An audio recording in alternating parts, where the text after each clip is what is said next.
Liberal Viewer present. So you may remember last January on Martin Luther King Day when Bill O'Reilly on Fox News blamed a boy who was kidnapped at age 11 and sexually abused for years for failing to escape from his kidnapper?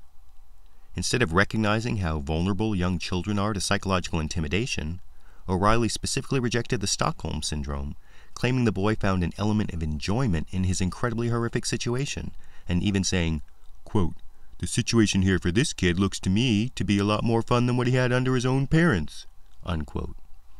And if you think I'm quoting O'Reilly out of context, I'll put a link to the entire 4.5-minute segment in the video description, though you can get quite enough of the context in this clip showing O'Reilly responding to Greta Van Sustern's reasonable comparison between the victim in this case and kidnapped heiress Patty Hearst. This is what I believe happened in the Hearst case and in this case.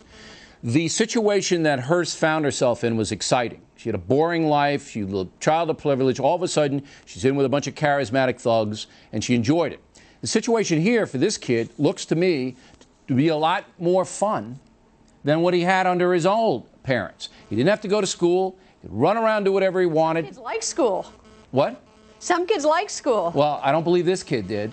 And I think when it all comes down, what's going to happen is there was an element here that this kid liked about his circumstance. Incredible. Every time I see it.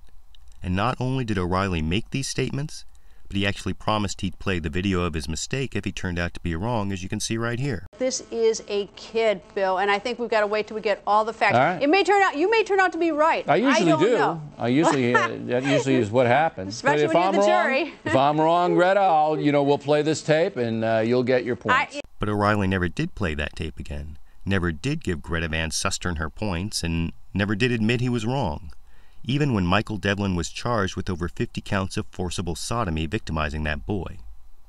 So I thought maybe O'Reilly's waiting for Michael Devlin to be found guilty just to be sure.